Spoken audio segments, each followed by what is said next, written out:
Godwin John ministries வழங்கும் தினம் ஒரு சத்திய வார்த்தை. இந்த ஆடியோ நிகழ்ச்சிக்கு உங்களை அன்புடன் வரவேற்கிறோம்.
Praise the Lord.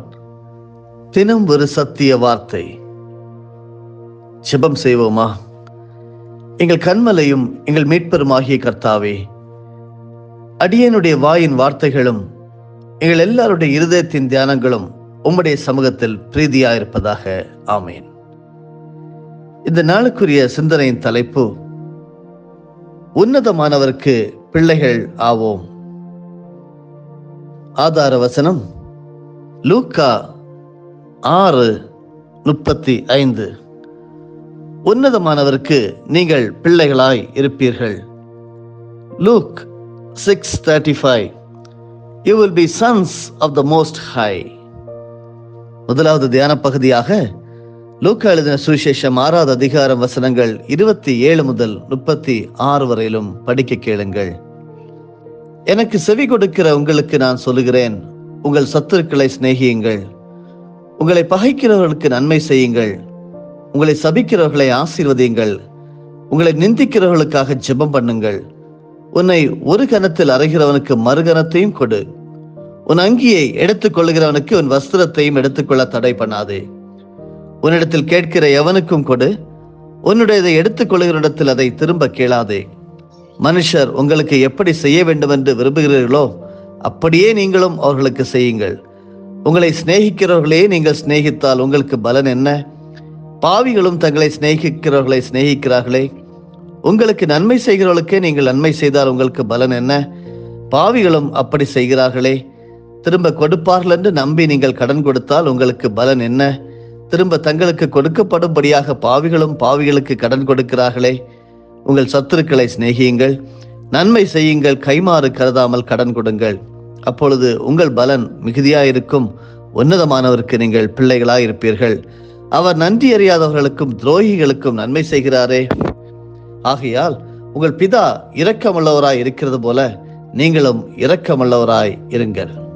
கிறிஸ்துவை பின்பற்ற மனித தன்மைகளை ஒழித்துவிட வேண்டும். காலம் காலமாக பகைகளை விடுத்து நேசிக்கவும் வெறுப்பவருக்கு நன்மை செய்யவும் வேண்டும். யார் யார் சபிக்கிறார்களோ அவர்களை ஆசீர்வதிக்க வேண்டும். ஏளனப்படுத்தி நிந்திப்பவர்களுக்காய் ஜெபிக்க வேண்டும். ஒரு கன்னத்தில் அடிப்பவருக்கு இன்னொரு கன்னத்தையும் காட்ட வேண்டும். மேல் அங்கியை எடுக்க விரும்புகிறவருக்கு அனைத்து ஆடைகளையும் கூட கொடுக்க வேண்டும்.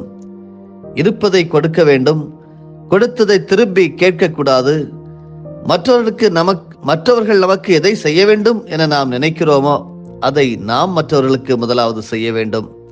மொத்தத்தில் அருமையானவர்களே, நமது வாழ்வில் ஒரு மாற்றம் வேண்டும். பிறரை நேசிக்க, பிறருக்காக வாழ நல்ல மனநிலை வேண்டும். அவ்வாறு செயல்பட்டால் மட்டுமே நீங்களும் நானும் உன்னதமானவருடைய பிள்ளைகள் என்ற அங்கீகாரத்தை பெறுகிறோம்.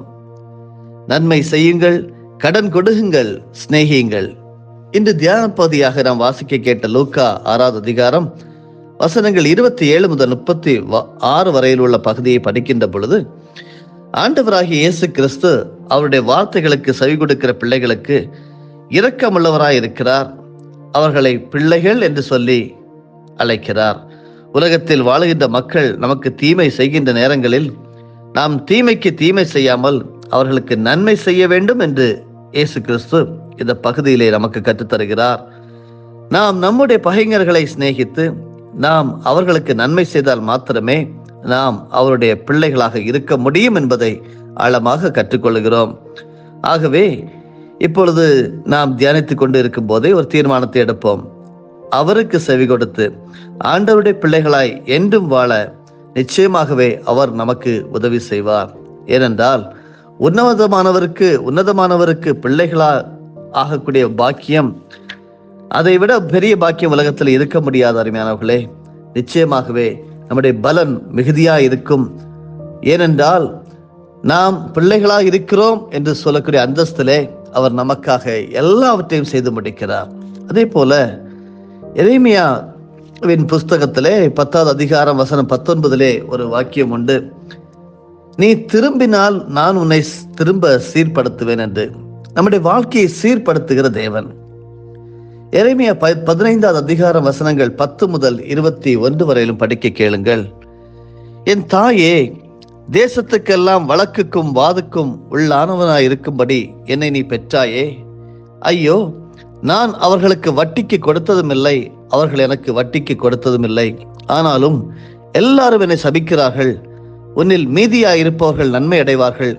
தீங்கின் காலத்திலும் நெருக்கத்தின் காலத்திலும் உனக்காக நான் சத்துருவுக்கு எதிர்பட்டு உனக்கு சகாயம் செய்வேன் என்று மெய்யாகவே சொல்லுகிறேன். வடக்கே இருந்து வரும் இரும்பையும் வெண்கலத்தையும் இரும்பு நொறுக்குமோ? உன்னுடைய எல்லா பாவங்களின் நிமித்தமும் உன்னுடைய எல்லா எல்லைகளிலும் நான் உன் ஆஸ்தியையும் உன் பொக்கிஷங்களையும் கிரயமில்லாமல் சூறை இடுவிப்பேன். நீ அறியாத தேசத்தில் உன் சத்துருக்கள் வசமாக நான் உன்னை தாண்டி போக பண்ணுவேன். உங்கள் மேல் எரிய போகிற அக்கினி என் கோபத்தினாலே மூண்டது என்று கர்த்தர் சொன்னார். கர்த்தாவே, நீர் அதை அறிவீர். தேவரீர் என்னை நினைத்து என்னை விசாரித்து என்னை துன்பப்படுத்துகிறவர்களுக்கு என் நிமித்தம் நீதியை சரிக்கட்டும். உம்முடைய நீடிய பொறுமை நிமித்தம் என்னை வாரிக்கொள்ளாதரும். நான் உம்முடைய நிமித்தம் நிந்தையை சகிக்கிறேன் என்று அறியும்.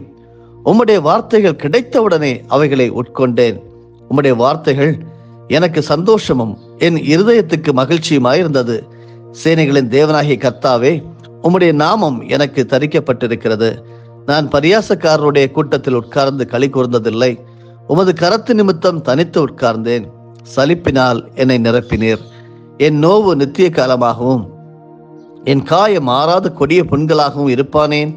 நீர் எனக்கு நம்பப்படாத ஊற்றை போலவும் வற்றி போகிற ஜலத்தை போலவும் இருப்பீரோ? இது நிமித்தம் நீ திரும்பினால் நான் உன்னை திரும்ப சீர்படுத்துவேன். என் முகத்துக்கு முன்பாக நிலைத்தும் இருப்பாய். நீ தீர்ப்பானதென்று விலையேற பெற்றதை பிரித்தெடுத்தால் என் வாய் போல் இருப்பாய். நீ அவர்களிடத்தில் திரும்பாமல் அவர்கள் உன்னிடத்தில் திரும்புவார்களாக என்று கர்த்தர் சொல்கிறார். உன்னை இந்த ஜனத்துக்கு எதிரே அரணான வெண்கல அலங்கமாக்குவேன். அவர்கள் உனக்கு விரோதமாக யுத்தம் பண்ணுவார்கள், ஆனாலும் உன்னை மேற்கொள்ள மாட்டார்கள். உன்னை ரட்சிப்பதற்காகவும் உன்னை தப்புவிப்பதற்காகவும் நான் உன்னுடனே இருக்கிறேன் என்று கர்த்தர் சொல்கிறார். நான் உன்னை பொல்லாதவர்களின் கைக்கு தப்புவித்து உன்னை பலவந்தரின் கைக்கு நீங்களாக்கி விடுவிப்பேன் என்கிறார். அருமையானவர்களே, உன்னதமானவருக்கு நாம் பிள்ளைகளாகக்கூடிய ஸ்லாக்கியத்தை பெற்றிருக்கிறோம். நாம் அவருடைய பிள்ளைகளாக இருக்கும் போது நம்மை சீர்படுத்துகிற தேவன். ஒழுங்கின்மையும் வெறுமையுமாயிருந்த பூமியை ஒழுங்கமைப்புக்கு கொண்டு வருவதிலேயே தேவனுடைய படைப்பின் முதல் நிலையாக இருந்தது. தேவன் எப்பொழுதும் சீரான வாழ்வை தருபவரும் சீராக்குகிறவருமாகவே தம்மை அடையாளப்படுத்துகிறார். இந்த சீராக்கல் சிதைந்த மானுட இறை உறவை திரும்ப கட்டுவதுமாய் இருக்கிறது. சீராக்குதல் என்பதற்கு ஒழுங்குபடுத்துதல், திரும்ப வரிசைப்படுத்துதல், முந்தைய நிலைக்கு கொண்டு வருதல் போன்ற சொற்றொர்களையும் நாம் பயன்படுத்தலாம். படைப்பின் போது இயற்கைக்கும் மனிதனுக்கும் இடையே நல்லுறவு காணப்பட்டது. முதல் மனிதனின் பாவமே அந்த உறவை சீர்கெடுத்துட்டு அருமையானவர்களே, இன்று வரையிலும் மனிதன் இயற்கைக்கு கேடு இழைத்து இயற்கை அழித்து கொண்டே இருக்கிறான். அதிலே நீங்களும் நானும் உண்டு. இதனால் இயற்கையினால் எதிர்பாராத அச்சுறுத்தல்களும் ஏற்படுகின்றன. எப்பொழுது மனிதன் இயற்கை உறவை சீர்படுகிறதோ அப்போது இறை மானிட உறவும் வளம் பெறும். சீர்படுத்துதல் என்பதற்கு முந்தைய நிலைக்கு கொண்டு வருதல் என்று சொல்லும் பயன்படுத்தப்படுகிறது. அப்படியானால் சீர் பொருந்த திரும்பி வருதல் முக்கியமான ஒன்றாக மாறிவிடுகிறது. தந்தையை விட்டு தூரம் சென்ற இளைய மகன் தந்தையிடம் திரும்பாதவரை சீரழிந்த வாழ்வாகவே அவனுடைய வாழ்க்கை இருந்தது. ஆனால் அவனது நிலை எப்பொழுது அவன் திரும்ப வந்தானோ அப்பொழுது அவன் சீராக்கப்பட்டான். மீண்டும் முந்தைய நிலையில் அவன் வைக்கப்பட்டான். இந்த பகுதியில் தேவன் தீர்க்கதரிசி மூலமா நமக்கு விடும் அழைப்பு, நீ திரும்பினால் நான் உன்னை திரும்ப சீர்படுத்துவேன் என்பதாகவே இருக்கிறது. இதை கேட்கின்ற நீங்களும் நானும் நமது செவிகளையும் உள்ளத்தையும் தேவனிடம் ஒருமுறை கூட திருப்பி நாம் சீராக இந்த காலை வேளையிலே அழைக்கப்படுகிறோம். தேவனுடைய சத்தத்துக்கு கீழ்ப்படிய நம்மை தருவோமா? நமது விருப்பங்களை ஒழித்து தேவனுடைய திட்டத்தின்படி அவர் நம்மை நடத்த நம்மை ஒப்பு கொடுப்போம். நிச்சயமாகவே நாம் உன்னதமானுடைய பிள்ளைகள் என்று அழைக்கப்படுவோம். நம்முடைய வாழ்க்கையை சீர்படுத்துகிறவர் அவர் மாத்திரமே. ஜெபிப்போமா? எங்களை நேசிக்கிற நல்ல ஆண்டவரே, அருமையாக சந்தோஷமாக மகிழ்ச்சியாக தந்திருக்கக்கூடிய காலை வேளைக்காக உமக்கு ஸ்தோத்திரம். இந்த புதிய நாளிலும் கூட ஆண்டவரே, உன்னதமானுடைய பிள்ளைகள் என்று நாங்கள் அழைக்கப்படுகிறோம் என்று கேள்விப்படும் போது எவ்வளவு சந்தோஷம், மகிழ்ச்சி ஆண்டவரே. உம்முடைய பிள்ளைகளாக நாங்கள் இருக்கும்போது எங்களுக்கு அநேக வரங்களை, சந்தோஷங்களை, நிம்மதியை ஆண்டவரே, இளைப்பாறுதலோட வாழ்க்கையை நீ தருகிறீர். அதற்காக நன்றி. நாங்கள் உமக்கு ஸ்தோத்திரம் செலுத்துகிறோம். அப்பா, நீர் எங்களுடைய வாழ்க்கையை சீர்படுத்துகிற தேவன்.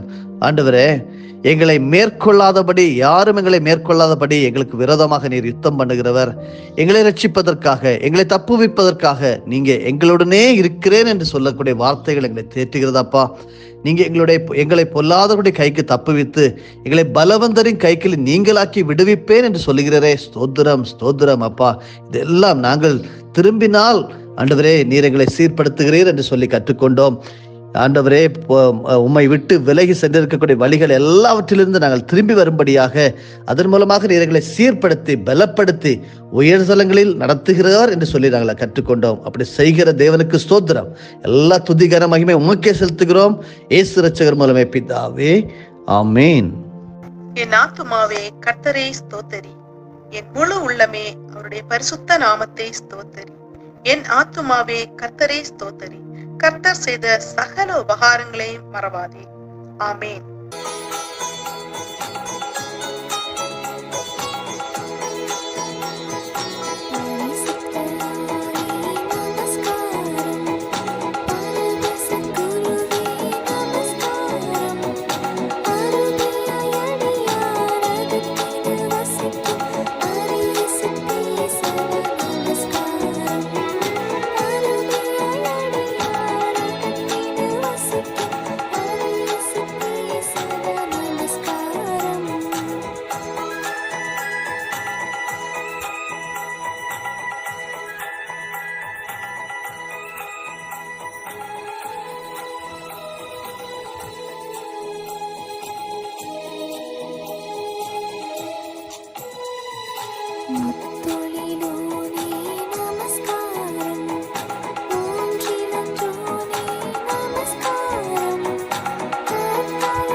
நம்முடைய ஆண்டவராகிய இயேசு கிறிஸ்துவின் மூலமாக உங்களை நாங்கள் மனமாற ஆசீர்வதிக்கிறோம்.